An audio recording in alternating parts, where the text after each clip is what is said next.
I'm looking back at the 90s at the moment, and I'm thinking about all the bands and stuff that came out in the 90s in Durban. Yeah, there were bands in the 80s, and a lot of them did really well. A lot of musicians from the 80s actually were the reason why the band scene in the 90s did so well. A lot of people like Peter Webb, who played a vital part in the extreme sports and music scene, hosting venues and stuff for people to play, young artists wanting to experiment with music and showcase what they did. Durban became a hub for music in the 90s. It expanded so much over a period of 3-4 years. So many venues and clubs, big alternative venues, lots of band venues and lots of bands. I'm looking back at early 90s when I first kind of got introduced to some of the underground bands, like the Manic Brats, the Big Sif and the Dripping Hemorrhoids, a couple of first bands out there that actually not only just molded and created the scene, but also helped and make it grow by helping build stages and stuff. I never forgot it.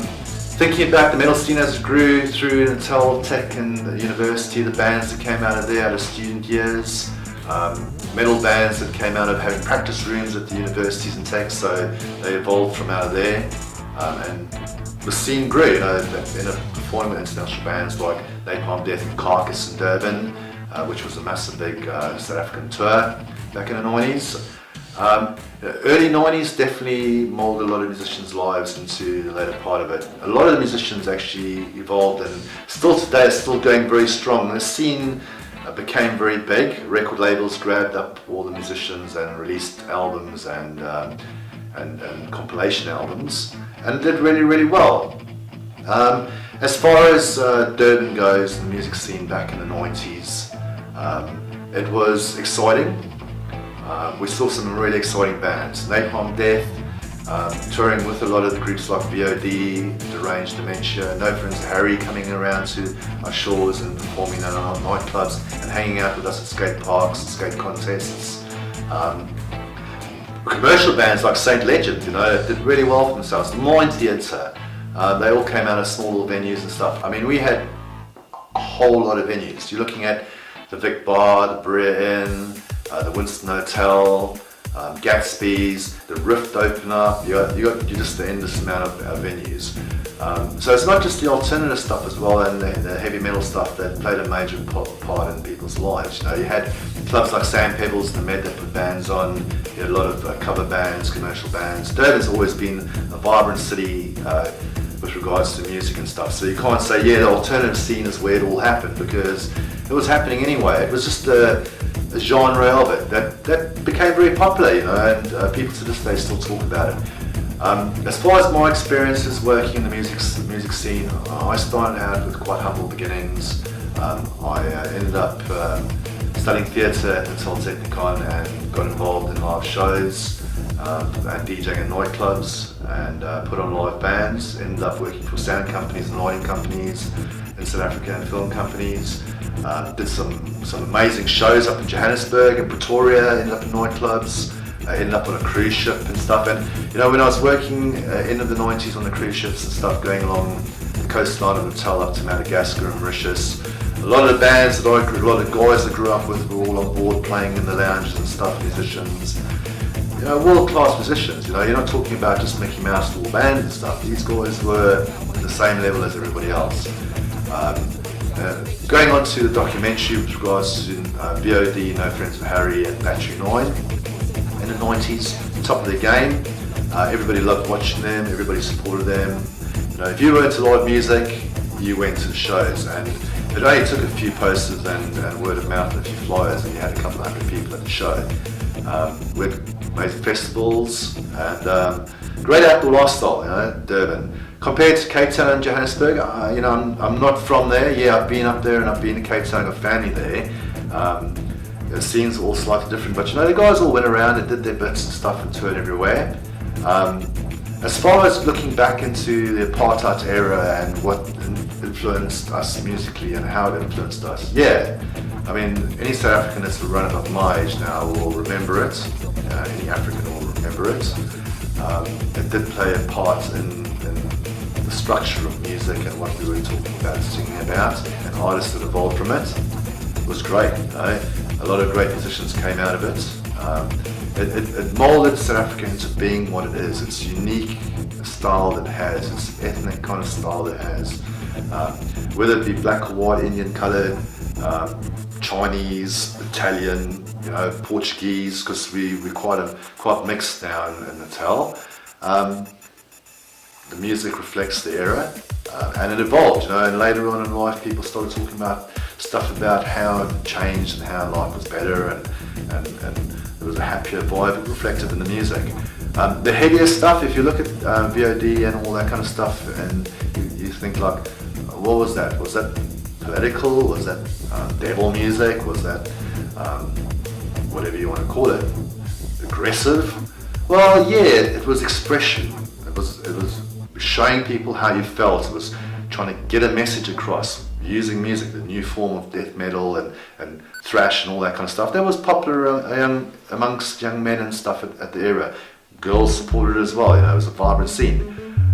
I'm thinking about back in the 90s when we were youngsters listening to alternative music and stuff, Barney Simon was playing on the radio, the radio stations, Radio 5 was playing a lot of alternative style stuff, and that we grew up with it.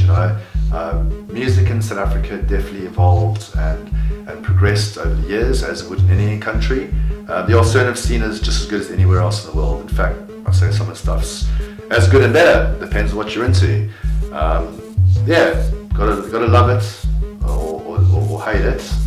I'm definitely a lover of it, and I always support alternative music. I appreciate the fact that I begin an opportunity to speak about it. Yeah, would I like to go see VOD and know Friends of Harry and Battery 9 again? Definitely. If they were on a tour, if they're coming to the UK or going worldwide, definitely, I'd love to see them. If I could participate and work on stage with them, I'd love to do that too. If I could get my friends who were in the bands back in the 90s together, they're in the bands now, to go play with them, it'd be even more awesome. Music, South African music in particular, always has a special place in my heart, and I think if I can and always will be involved, then that's something I will do. And I still am involved in it, still working with African artists and local Durban artists and that, from home and stuff in the UK, where I help them produce and master and remix the stuff. Stuff from back then still influences me, and even to this day, music that I produce and stuff that's ended up on internet sites which we never had back in the past, has done quite well for itself. I think if I compared the music I do now with the Zulu artists and that and the rock artists that were from back in the 90s and what I do now, definitely the internet has definitely helped and progressed our styles and helped us get it out there. Would we have been able to do that in the 90s? We sure tried. It's easier now. And I think when we started out, the people that started before us that showed us what to do, we progressed, and then the people that came after them, we showed them what to do, and the scene just grew and grew and grew. VOD, No Friends of Harry, Battery 9, all the Durban groups that were in that era, really nice era. Really enjoyed it. Thanks. Okay, question 4. Tell us about the Napalm Death Tour, where VOD played the Cape Town leg, and still very much pre-internet era. I remember clearly the day in Durban when Napalm Death turned up on their bus at the barn. It had been a real struggle getting that show on the go, due to the fact that it kept on getting cancelled.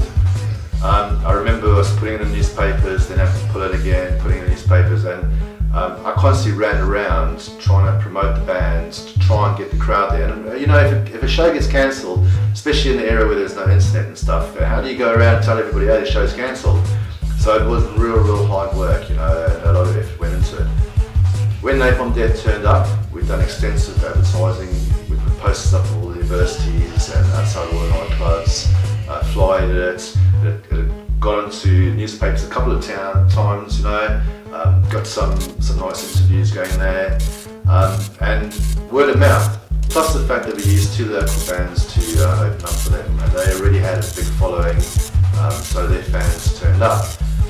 The range of Dementia got the crowd in there, and the crowd supported Napalm Death, one of the best shows ever. Did the fact that there was no internet in the day stunt what had happened? Yeah, if it was nowadays, then there'd probably be more people, you know. But back in the day, we did what we did, and the people turned up. Still epic. Now, the Cape Town leg that took place, and the Johannesburg leg, people still to this day say that the Durban leg was better. But, you know, you've got to watch the video online and see that. But me personally, I think the Durban definitely better. You went to Durban one, the Durban show was definitely better. I'll tell you why the Durban show was better, okay? Because Durban people are crazy. when they go and watch a band, they really, really enjoy it, you know. And if you watch the video online about Napalm Death at the barn, it'll be a clear indication of what Durban crowds are like. Yeah, awesome band, awesome era. The bands that play with us still talk about it today. DJ. Here, yeah. This guy here. That's cool. This guy organized Durban. He made it fucking work, and it worked. We rocked. Kicked ass. Kicked ass, yeah. We're gonna do it again, I think. Thanks. Hey, let's not get something on the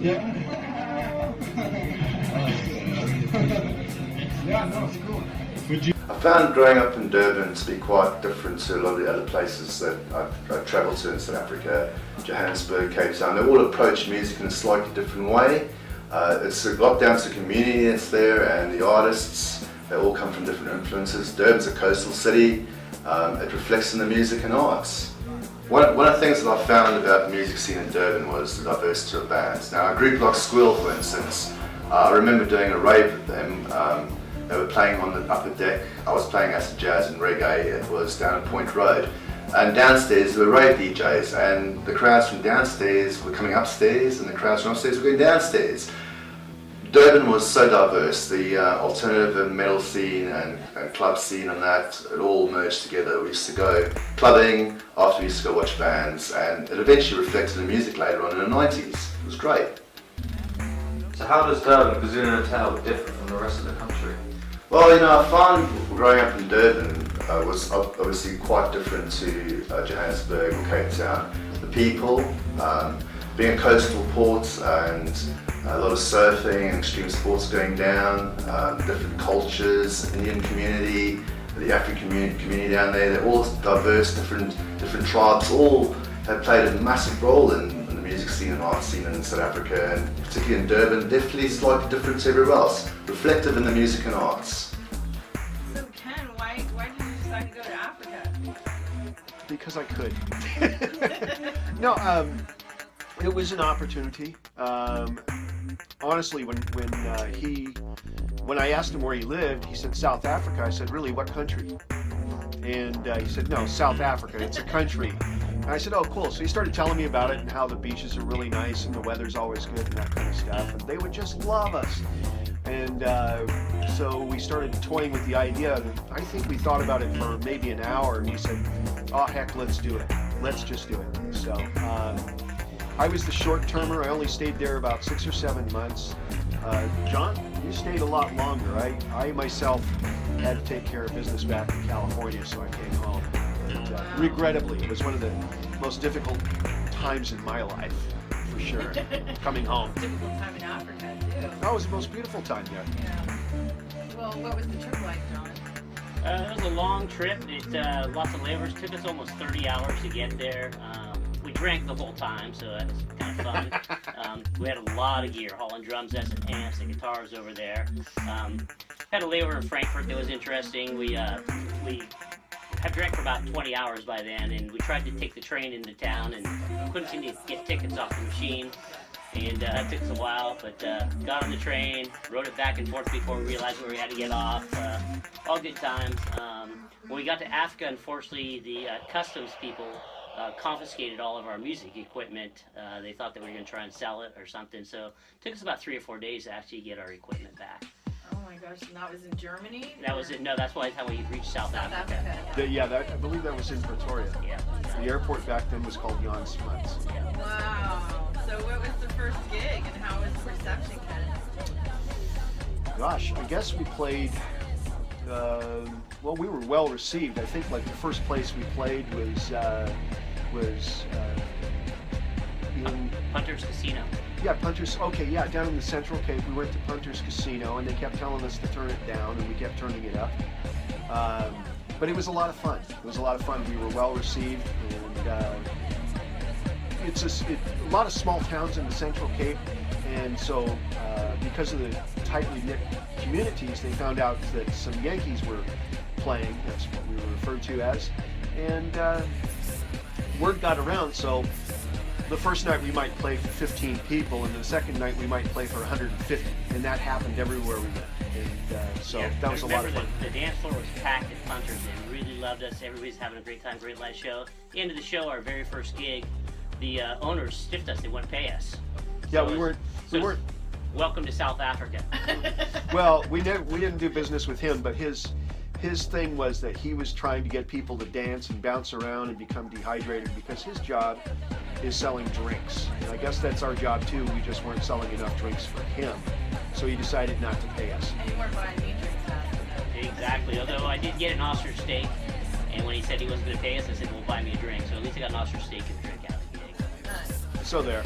So what were some of the cities you played in besides that? Oh gosh, we played in Melmoth, Shawi, Durban, Joburg, In Pungani. Jeffreys Bay, Bloemfontein, Still Bay, Plettenberg Bay.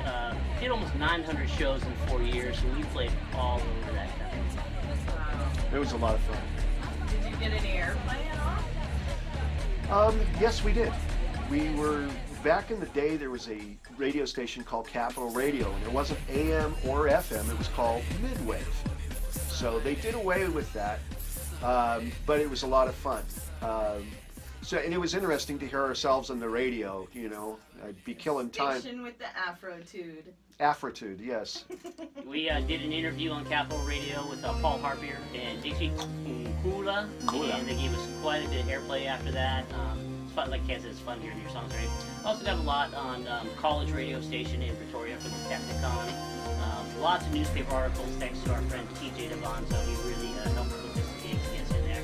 And also got some articles in all the music magazines around the country. We're doing quite well with it.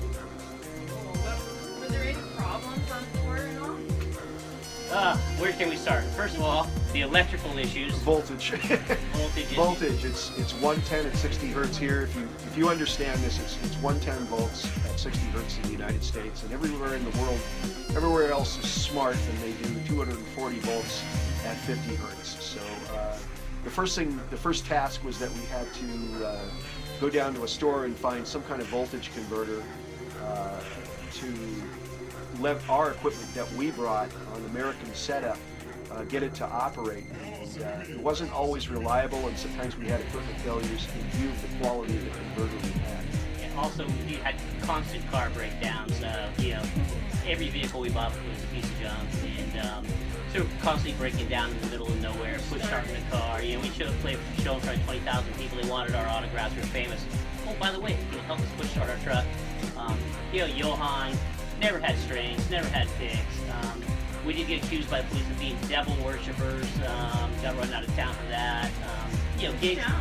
Oh gosh, Jeffreys Bay was one of them. The police, the gigs got double booked. We show up, there's another band playing. All sorts of craziness. But that comes with being a band on the road. So lots of fun stuff like that. Did you do any recording there, you guys? Yes, we did. We recorded at a studio in what the locals are called Maritzburg.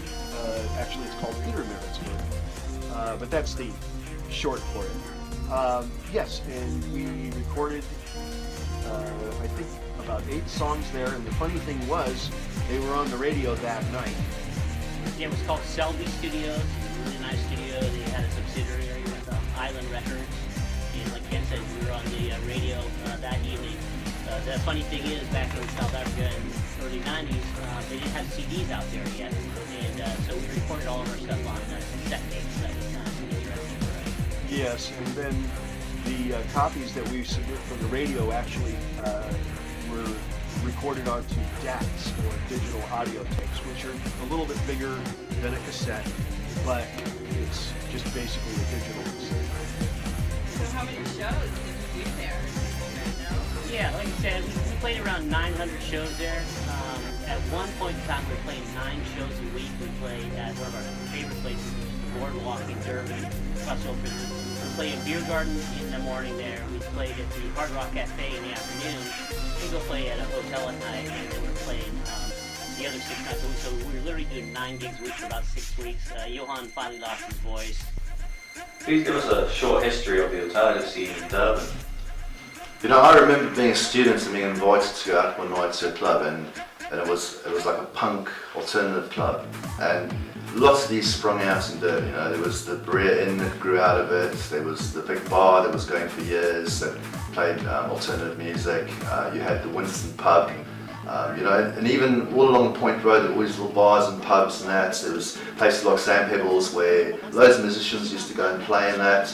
There was just so much going on all the time. You know, Durban was a hub for music, and when I was growing up as a teenager, I remember as young as being 12, 13, 14 years old, seeing bands, listening to DJs and stuff. It evolved with the times. Everybody does, and everywhere does. You know. But yeah, definitely a lot going on, vibrant place, you know, and so many venues. The ones that we opened, like the Barn and that put on bands and that, awesome, you know, the warehouse parties on the Point Road and down in the harbour. There was just so much stuff going on. University put stuff on, Technicon put stuff on, you know. One of the most amazing eras for me in the 90s, because that's when I was a young man, you know, I was in my 20s, and so much was going on. I absolutely loved it. So how did people get word around about live shows in pre-internet days? Well, I remember trying to promote the show once in the 90s, and it was hard work because I had to do the art, and I was rushed, okay, because these guys were coming down and I had 2 weeks to promote them. So no internet, no cell phone, just a pen and some paper. So I got hold of these guys and found out what they wanted and stuff on the poster through a mate of mine who knew them. And I drew up this little flyer, and I went off to the printers, printed off 250 flyers, printed off a couple of A4 posters, went around town, put them up where I thought people that liked the kind of music hung around, on bridges and under carriageways and near universities and schools and stuff where people might take an interest, put some of the flyers in shops and stuff, in the hope that people pick them up, you know, and then mostly word of mouth, you know. We just tell a friend would tell a friend. It was like a bush telegraph.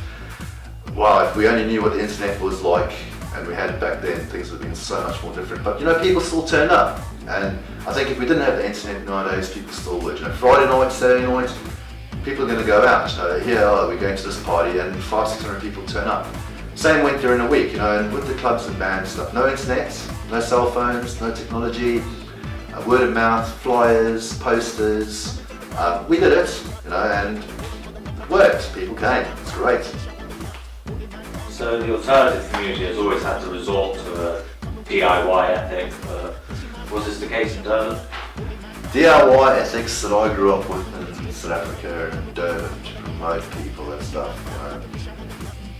Back-scene stuff, you know, people don't realise this when you go watch a show or you go turn up on the weekend somewhere just to drink a few beers and the band's playing. People want to make a bit of money, the club wants to make a bit of money, the band wants to make a bit of money, you've got to pay the bouncers, the doorman. So as a promoter and event organiser, it's always in the back of your mind how many people will turn up at my show. Now in those days obviously it was difficult because you had no modern technology to do it with, so it was word of mouth and flyers. Lucky for us, the music scene was relatively established, you know, yeah, it changed into an alternative scene. It was established and people turned up and they told their friends, and as they learned about new bands and new things people were doing, you'd be surprised, people would turn up.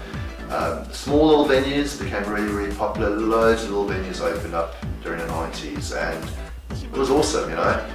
My biggest hurdle I found when I was promoting, and that was obviously if it was a new venue, when we were doing something like Marion Hill Festival or getting involved in opening up a new club, trying to get the people there. Quite often just go talk to shop owners and stuff and say, hey guys, you know, come, you've got free entry into the club tonight, this band's playing, turn up, tell some friends, tell 20, 30 people, you've got 200, 300 people there suddenly, you know, and that's just the way we did it, you know. We did it, it was hard work, back-scene stuff, sticking up posters everywhere, getting into trouble because of it. I remember putting posters and flyers up on walls and stuff when the police came to visit me in the club, and I had to go scrub them off, and luckily never got arrested.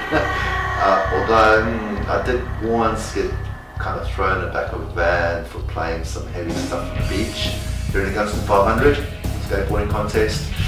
Yeah, some old lady complained, the guys gave me some Pennywise and Bad Religion to play, and they wanted it on their run, so I played it. It didn't screen the music, it had a little bit, not violence in it, but kind of like the lyrics were kind of shit for her. Everybody else didn't know. Anyway, I got reprimanded. That was kind of the worst stuff that I ever got with regards to it. Myself personally, although I do remember a couple of groups and stuff playing and doing at bigger festivals, these tear gas in the crowds. There were times when it got a little bit hairy. I remember Marion Hill, someone had tried to break into monastery and the police actually shot him dead at the festival, and all that sort of just pack him and go. It was a great festival. Some footage floating around somewhere. That's for display, I think. Yeah, come on, mate. It's here. But yeah, no, things did happen. But luckily, nothing too bad. It was just a case of pushing boundaries as we do as youngsters. And it was good, clean fun. Nobody's hurting anybody. We're just expressing ourselves as most teenagers do. Loved it. So did the apartheid filter into the alternative scene, or did people just ignore its education segregation? Growing up in South Africa, I listened to loads of different stuff. I grew up to ska, reggae, rock, and the people I hung out with on the beach, I grew up with beach culture and stuff. We just learned with each other and that. And musically, in the apartheid era, yes, it did affect the artists, yes, it did affect the communities. Yes, it did definitely get better in the 90s and people started experimenting more and being a bit freer about doing stuff. Musically, people like Johnny Clegg and that were always talking about stuff going on, singing songs about our country and that, so it did reflect in the music. The metal scene later on, and the punk scene, it reflected in there as well. People did say stuff about governments and cultural stuff and that, and it influenced a lot of people. Hard time. The apartheid era was a hard time for a lot of musicians, particularly African musicians. And white musicians, I don't think anybody really ever made any money out of it in the earlier eras. Commercial bands later on definitely did, but yeah, hard work.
Boy, since she's in a boy, we got to make money. Gang,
सिखायो के का के सीखी